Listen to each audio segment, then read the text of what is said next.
Welcome back to the deep dive. We love listener-suggested topics, and this one is really fascinating. Oh, yeah. We're going to do a deep dive on a possible connection between adult autism and sensitivity to magnetism. Okay. Yeah, so it might sound a little out there, Interesting. but the source material is really, really cool. Okay. It's from a blog post called The Hidden Challenge, Adult Autism and Increased Sensitivity to Magnetism. I am excited to unpack this with you. Yeah. What are your initial thoughts on this?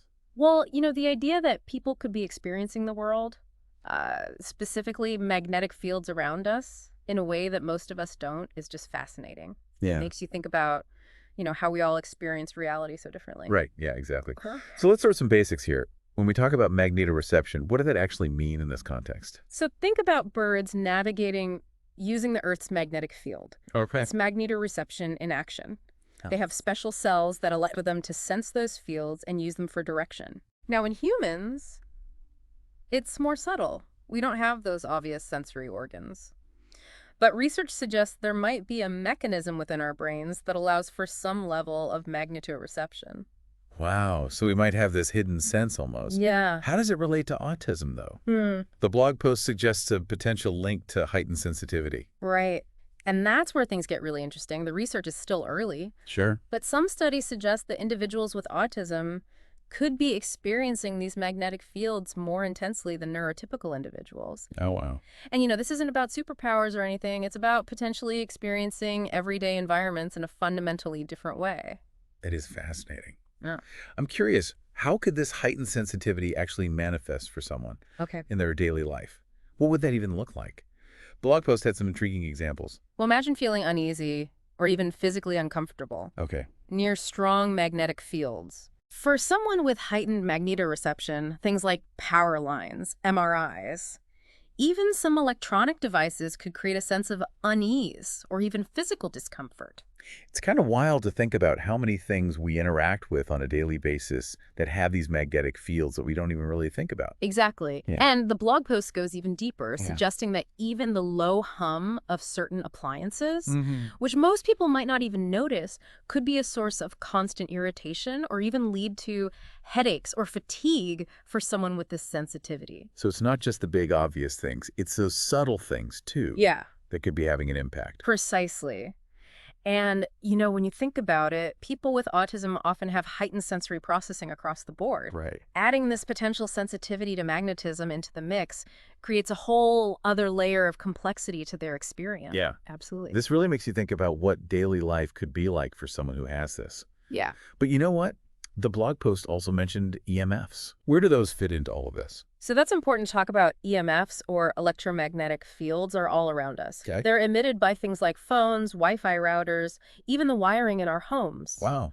And while there's debate about the health effects of EMFs on the general population, Yeah. it's worth considering that for someone already sensitive to magnetic fields, EMFs could be another layer of sensory input that's difficult to process. So it's like a compounding effect. Right. The magnetism and the EMFs together could create even greater sensitivity. Exactly. And it's important to remember that everyone experiences this differently. Right. Some individuals with autism might be highly sensitive to EMFs, while others might not notice much of a difference. Yeah. It really highlights the diversity within the autistic community and the importance of understanding individual needs. That makes a lot of sense. Yeah. We've talked about the challenges of this potential sensitivity. Yeah. I'm wondering if there's a flip side to this. Could there be any benefits to being more attuned to magnetic fields? That's a great question. The blog post didn't really touch on that. And Right. honestly, we don't have enough research to know for sure. Sure. But if we look at animals that rely on magnetoreception for migration, Okay. it's clear that it can be a powerful tool. Yeah. So maybe for some individuals, this sensitivity could mean a unique ability to perceive patterns or navigate in ways we haven't even considered. It's exciting to think about, Yeah. but let's be practical for a second. The blog post offered some coping strategies for people struggling with this sensitivity. Absolutely. Awareness is key. Yeah. Once you understand that this might be a factor, Yeah. you can start identifying and minimizing exposure Okay. to strong magnetic fields and EMFs.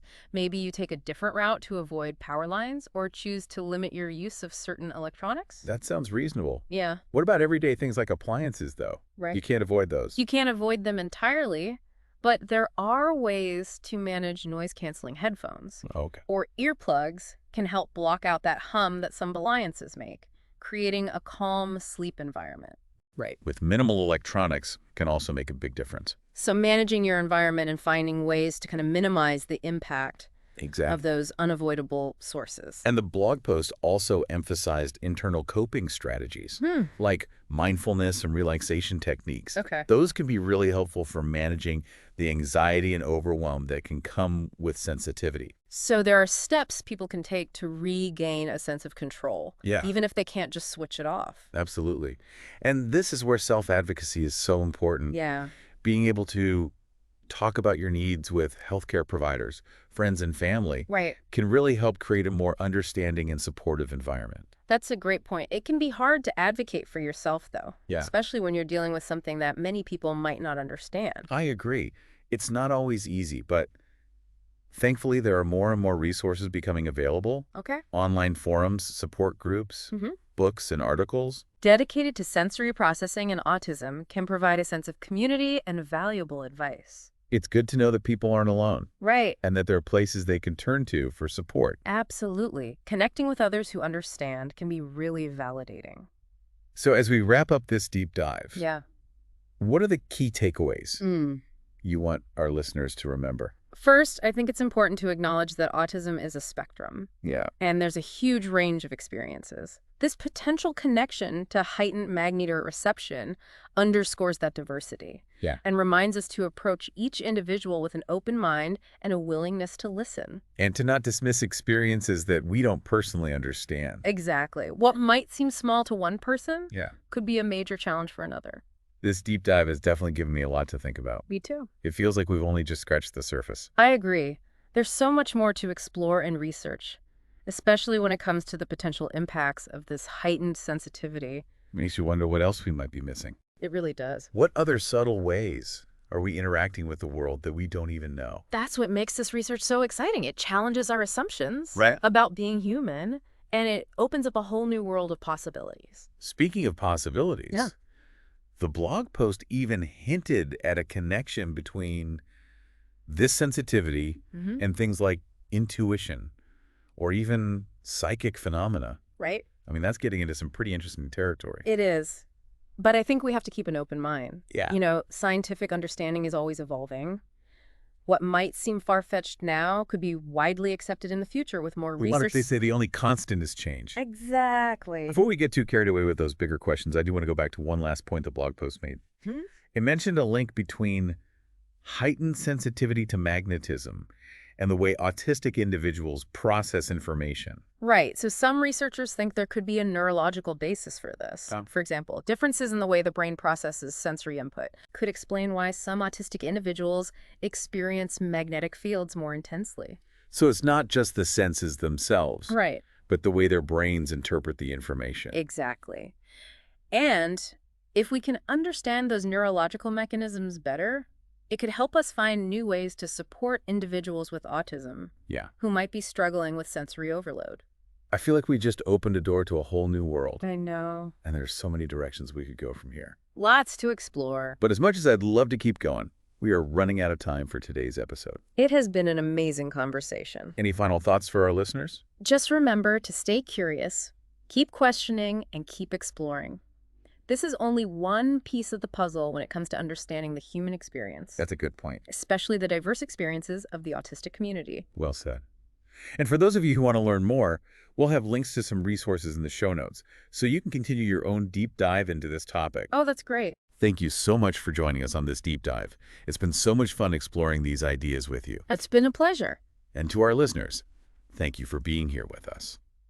We'll be back next time with another thought-provoking topic. Until then, stay curious.